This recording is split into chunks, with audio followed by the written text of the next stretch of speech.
গতকাল আমরা চলে গেছিলাম দমদম বইমেলায়। এটা এসেছে ইন্দিরা ময়দানে। তো এখানে 20 ডিসেম্বর থেকে 29শে ডিসেম্বর পর্যন্ত এই মেলাটা চলবে। আর এই বইমেলা হলো 12তম মেলা। তো এখানে তোমরা বিকেল 4টে থেকে ভিজিট করতে পারো। খুব ভালো মেলা, বইয়ের পাশাপাশি খাওয়া দাওয়ার স্টলও রয়েছে। তো বাচ্চাদের জন্য কোনো রকম রাইড বলো বা কোনো খেলনা সেইগুলো কিন্তু তোমরা এখানে পাবে না, বলে দিলাম।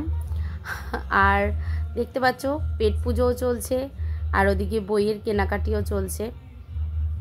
তো আমার সঙ্গে চলো একটু বইমেলাটা ঘুরে দেখো সবাই।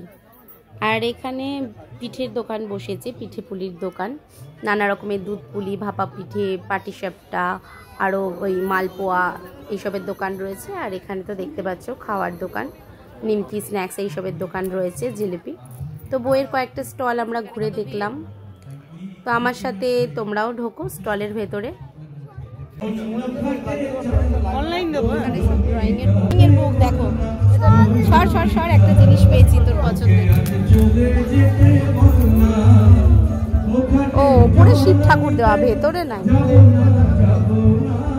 এই দেখ, এগুলো একটু বড়দের আঁকা, দেখেছিস ফিগার দিয়ে।